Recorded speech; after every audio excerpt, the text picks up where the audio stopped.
Hey, football fans, welcome back to another episode of Lions Latest, the show where we gather around and talk about the greatest team in the NFL, the Detroit Lions. I'm your host, Bryan Hanes, and we have some new updates and some stuff to discuss today, which I think is worth discussing. So let's just jump straight into the video. Starting off, we're talking about a new cornerback we picked up after Dan Jackson got placed on injury reserve this week. First of all, hopefully he gets back soon and gets recovered soon. But let's talk about who we got. They signed defensive back DJ Miller from the UFL. Miller was a local product who was with the Michigan Panthers this past UFL season. Originally drafted by San Antonio, he landed with Michigan due to them already being over capacity with corners. So DJ, who was originally in training camp with the Kansas City Chiefs as well, eventually made his way to the UFL following his release from that team. So DJ Miller was one of the key pieces in Colin Bauer's defense this season. He was a versatile corner for the team, taking some of the most tough assignments week in, week out. Just an absolute, nose down, go to work kind of guy. And Miller ended the season with 35 tackles, 2 interceptions, 6 PBUs, and 7 defensive stops. It's pretty good. It's a good stat line right there, especially for the UFL. Miller is also the fourth Panther player to sign an NFL contract this offseason. Without the national platform that the UFL has provided him, who would have known if he would have even, made it back to an NFL roster? Let's be honest. The UFL is pretty cool. So let's college stats. He had a few interceptions. He played a whole bunch of snaps when he was with Kent State. He played Kent State, one of those up and coming teams right now that had some great flashy players in the past few years. I think he's a good guy. I think this is like a good signing here. Obviously, he's going to be a depth piece, special teams guy for sure. But with Dan Jackson being out right now, Dan Jackson was definitely one of our depth guys, right? And if he's going to be out, we're going to need someone to back him up. I think DJ Miller is a good signing. I don't think necessarily he's going to make a splash or do anything insane, but it's always good to have, the next guy up mentality. I think he's going to definitely add something to our defense, and his stats just show for themselves, right? You're thinking to yourself, well, it's the UFL. It's like those stats aren't necessarily going to translate to the NFL directly. And yeah, you're right in that regard, but it's good to have a guy who knows what he's doing, plays confident, knows the game. Is a momentum turner, right? In one of his games, he almost caused a comeback by himself. In the second half, he was just a ball hawk. He had an interception. He was deflecting passes. He was making stops on fourth down, on third and long, right? So he's the kind of guy you want on your team where our starter's out. It's the third, fourth quarter. We need someone to go in and just finish the game out and just be a dog. He's one of those guys, right?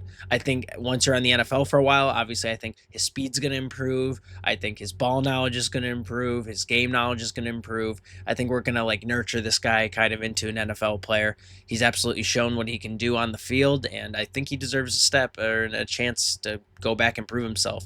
That's what I like about the UFL. I think it's really cool that there's been so many UFL signings this season from multiple teams, just because some of these guys have this potential. They just don't necessarily get put in the right position, or the timing isn't right for what team they go to originally, and then they're cut. And the UFL is kind of a chance for them to build a resume, to build this document of who I am, what I can do for your team, and it's proven to be quite effective for some of these guys. So welcome DJ Miller. Dan Jackson, hope you get better soon, and hopefully he should be a great death piece guy. I'm excited to see what he can do if he gets the opportunity to go do it. So with that being said, let's move to our second topic. We don't like to, but we do this topic quite often because there are more injury updates to go by. We got some new updates on guys we've already talked about, and there's some guys that I want to talk about who we haven't gotten a chance to yet, who are been out. So Dominic Levitt, he had an abdominal injury in the last practice. Dominic Levitt, who had a pretty good showing at the Hall of Fame game, had a drop, but then had a few good contested catches and was a good special teams guy. He is going to be out with an abdominal injury for at least 10 days, according to Dan Campbell. So not that long, but he will miss that preseason game against the Falcons, which is unfortunate for him because he's trying to get those reps in, show what he can do on the team. Fighting for spots always. Terrion Arnold's hamstring is expected to return after the preseason game versus the Falcons, so that's good news to hear. We definitely need TA to be in for the regular season, and it's looking like he is going to be back in, just going to have to take a seat. I don't even think he was going to participate in this game versus the Falcons anyways, so it's good to know he's going to be okay. He's going to get his reps back in soon. Good for Terrion Arnold. Ennis Rakestraw still has no definitive timeline, unfortunately. He did take that chest injury. Dan Campbell said it's going to be a while, so we might have to keep waiting on Ennis Rakestraw, unfortunately. Seom Vaki, one of our running backs, has a hamstring injury, and he's day-to-day right now. He was getting some reps back in after being out for a few weeks, and he kind of re-injured his hamstring, so now he's just kind of day by day making sure to not re-injure that. He's one of our depth piece guys for running back. Craig Reynolds is pretty much going to hold on to that running back 3 spot right now, but you never know. Zeonvaki could come up and make a change. He just has to be healthy. So hopefully he's getting back healthy and he's not rushing anything. We don't want to have, injure something even worse because you were greedy to, or not greedy, but excited to get back in soon. So make sure you heal that. Broderick Martin, who I've been excited about, was unfortunately still no update at this time. He hurt his foot. I'm not sure what the deal is with Broderick Martin. It's a real shame. I was really excited to see what he was going to do in these preseason games, and he's just kind of been hanging around, unfortunately. I don't want to talk ill about any players because I love all our players, but he's just been hanging around, and it's like, is it his fault because he's getting injured? But he just seems to always be injured when it's finally his time to show the team what he can do. He's just, I'm injured, can't play. And it's like, dude, you really got to take care of yourself so you can build this resume for the team to show why you should stay on the team. Unfortunate, a little disappointing for Broderick Martin. Hopefully he gets back and he's healthy. I don't want to wish any kind of injury on any player. Hopefully he gets back and he's healthy, but we definitely need Broderick Martin back. He needs to be back if he wants to show what he can do for this team and prove he still has a spot on the team. But by the end of the season, it's looking like he will not be on the Lions for the rest of the season if this is how it's going to continue to go. Dan, because we need depth at defensive tackle, but if you're going to be an injured depth player all the time, it's like you're not really depth, are you?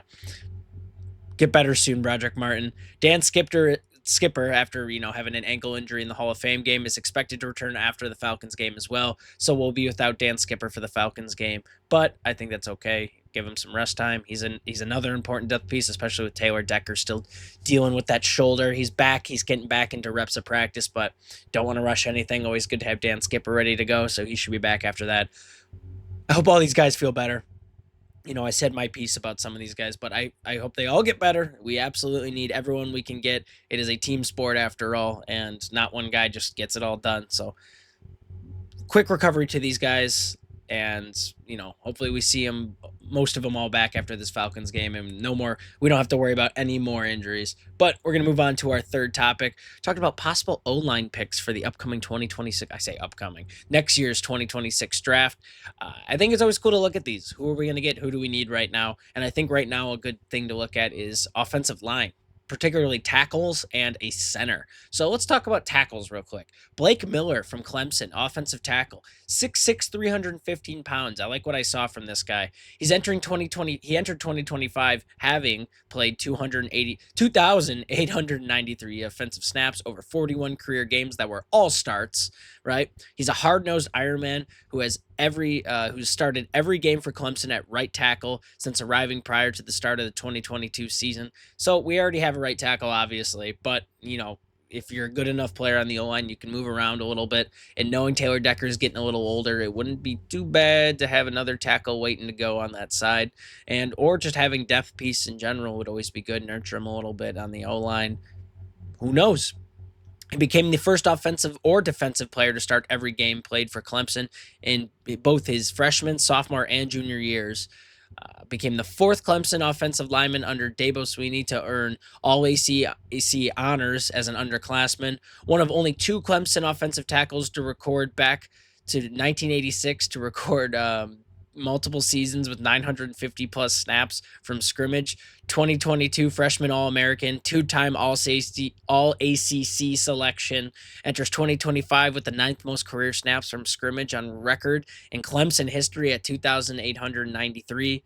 And concluded 2024 as one of the 28 players on record in school history to play 2,500 career snaps from scrimmage. So what a resume, first of all. This guy's a dog. He also, just to put that in there, because I guess, yeah, it's a little important, allowed 0 sacks in the last 2 seasons at right tackle. This guy's an animal. This guy's an absolute monster. I like what I see from him. His film speaks for itself. Go take a look at his film if you haven't seen it. He is just a hard-nosed player who can get to where he needs to get. He's very quick on his feet, but he's just a wall. Like, you're not getting past this guy. Very smart player as well. I think this guy would absolutely be a great pickup for us. Always good to have new guys in the offensive line because we're praised for having a great offensive line, but then you lose guys like Frank Ragnow. Taylor Decker gets a little older. Graham Glasgow's starting to get a little older, right? It's like you're great for the time being, but you got to remember these guys are getting hit every single play, and they tend to wear and tear a little faster than some other positions. So having the next guy up ready and making sure he is ready to go, like we have product that is ready and strong as the first one, that is important. I think it's absolutely worth looking at this guy and possibly considering him for the next draft. Let me know what you guys think about this guy, though. Watch his film and then let me know what you guys think.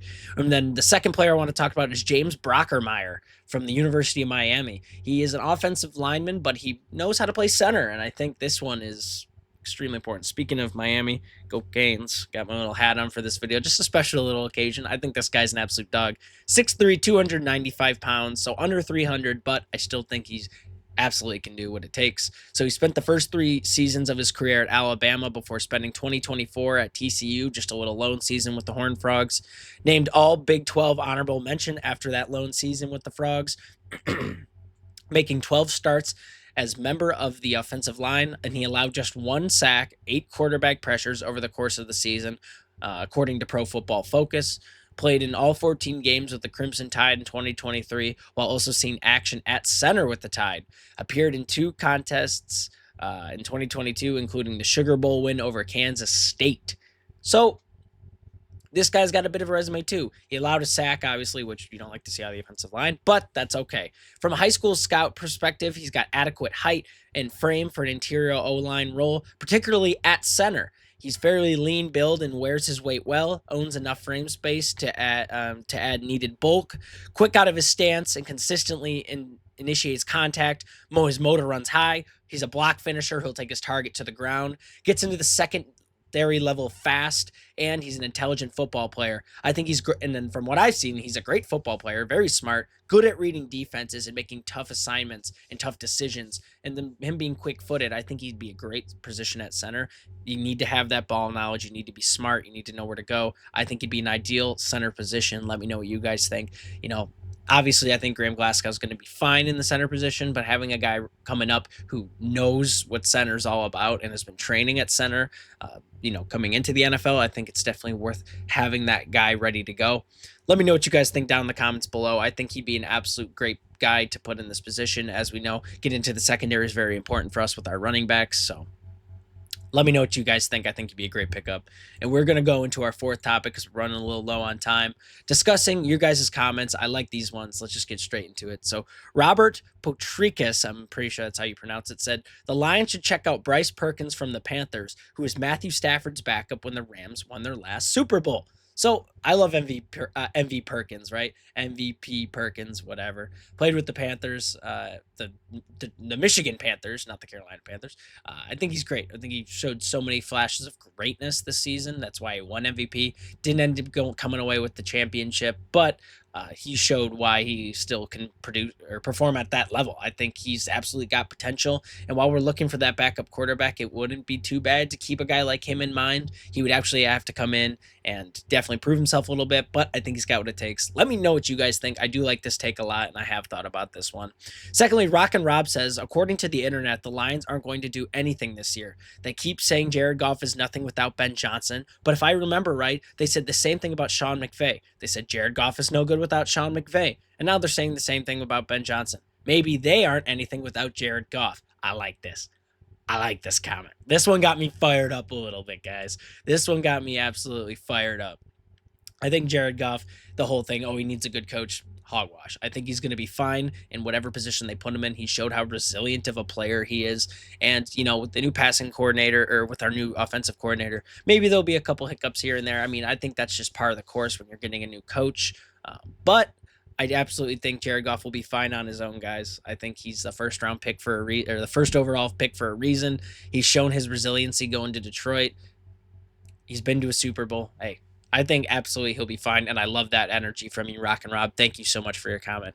Finally, Superman24 says, I think Tim Patrick will start the season as the Lions' number 3 receiver. But with that being said, Tesla will end the season with the number 3 due to Patrick's injury history. There is a decent chance that it will bump up Tesla to the 3rd spot. Tesla may show his receiving ability during the season when he gets his opportunities. Maybe it will leapfrog him over Patrick in the end. As far as backup quarterbacks are concerned, I would rather see the Lions go and get Carson Wentz. Hooker and Allen appear to be hot garbage right now. I agree. Hooker and Allen are not great. Carson Wentz, great pickup. I saw him on the free agency list. I think that'd be another like solid, knows what he's doing guy. Like we already know he's got starting experience. Carson Wentz would be a great pickup as well.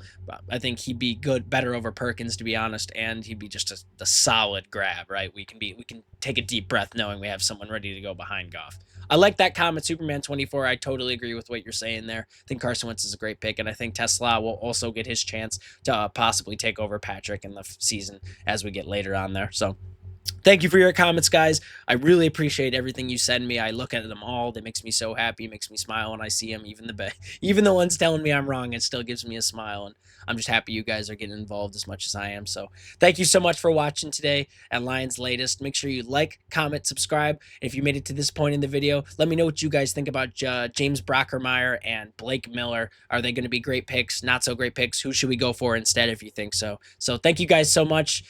Enjoy the rest of your day, and I'll see you in the next video.